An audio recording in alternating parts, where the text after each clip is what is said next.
We've already seen it at this World Cup. It's not easy at all to break down a low block, especially if you're not quick, especially if you don't rely on your main players who are good in 1v1 situations, and especially if you don't raise the tempo of the game. And in my opinion, these were the things England missed for long spells against Ghana. Guys, I'm Neschio and this is Beyond the Calcio. First of all, I want to thank you because you flooded me with messages. I humbly apologize because I wasn't able to reply to everyone, but honestly, you moved me. Believe me, yes, you really did. If you can, I ask you to leave a like and subscribe to the channel, please, because with the YouTube algorithm, I could easily disappear and maybe you wouldn't be able to see any more content from me. I know, you wouldn't miss anything, but maybe someone could appreciate my effort.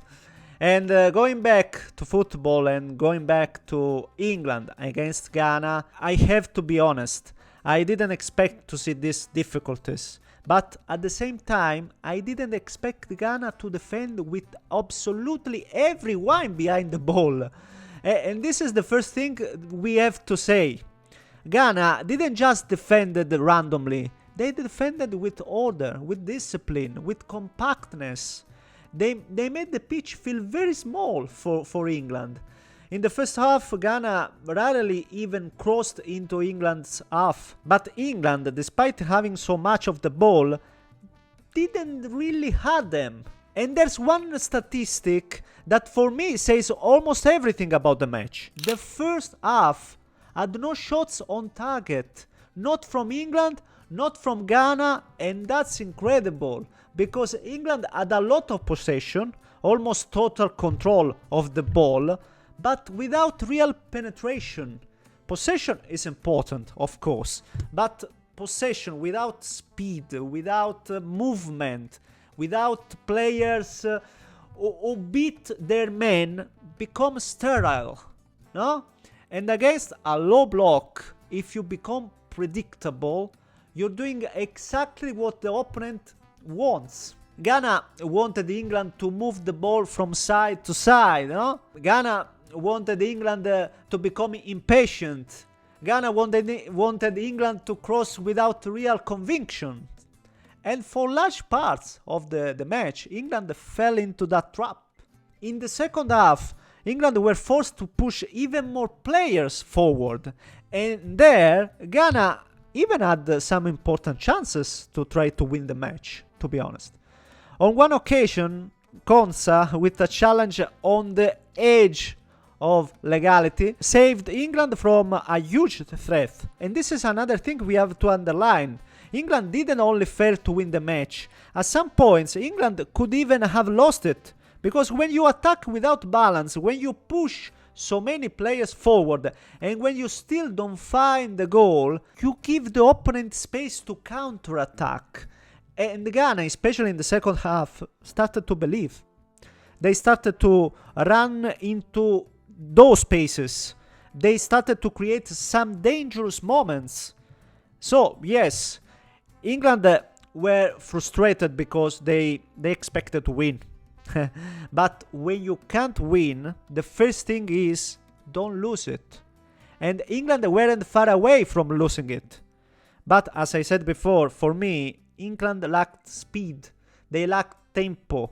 Paradoxically, we really only saw in the final minutes. And that's also when the best chances arrived. We certainly remember the double chance with O'Reilly hitting the crossbar and then Harry Kane blasting the left-footed shot over the bar.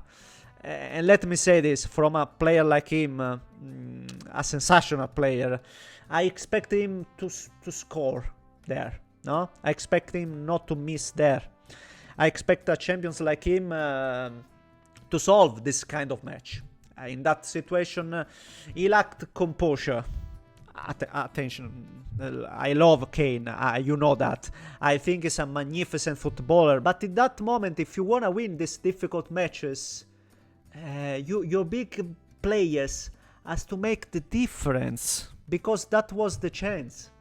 That was the moment, and England missed it. Honestly though, I'd also have expected some more timely changes from Tuchel. For example, I go back again to Ghana's tactical setup. When you face a low block, no, it's fundamental to have and to use players who take people on and systematically beat their opponent.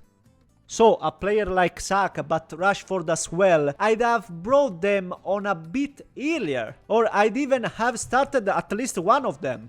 Because when Saka came on, when Rashford came on, and when O'Reilly started to attack the spaces with more courage, England finally looked a little bit more dangerous. The substitution did change something, but maybe they came too late.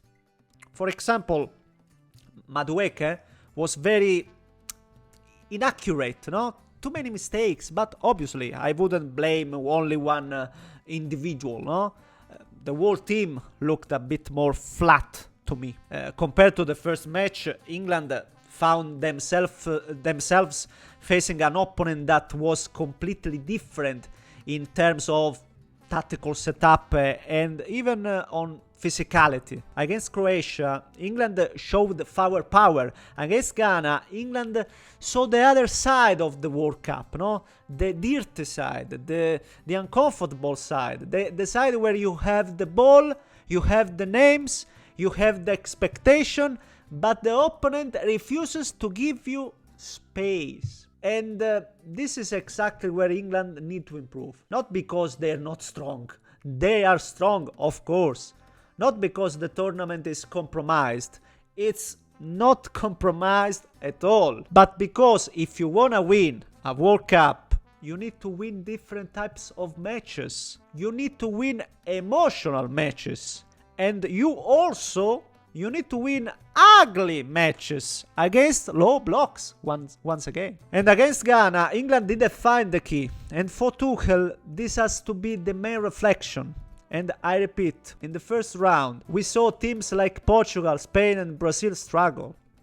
The list is very long, so this is certainly not a performance that should frighten the England team. If anything, it should make them understand that against this kind of opponent, they need something different.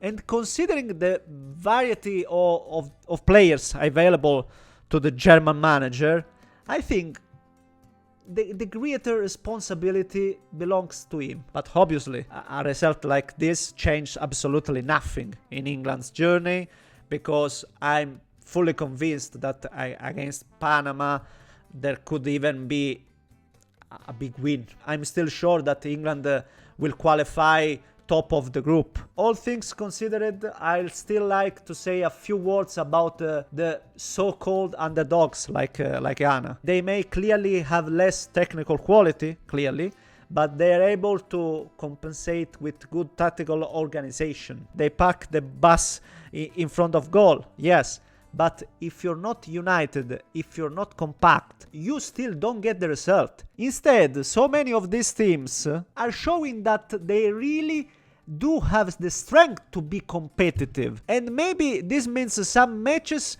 are blocked and less spectacular, yes, of course, but at the same time, we're not seeing crazy and impossible score lines. And honestly, I think this is also good for the tournament, because it means the gap isn't always as big as we think. It means you have to earn everything. And England against Ghana didn't earn enough to win. That was my point of view. Now, of course, the ball is in your court. What do you think? Could England have done more? Where they can improve? And which aspect didn't you like? Tell me everything down below in the comments, and I send you a big hug from Nescu. I repeat, please leave a like and subscribe to the channel if you enjoyed the content. Thank you honestly.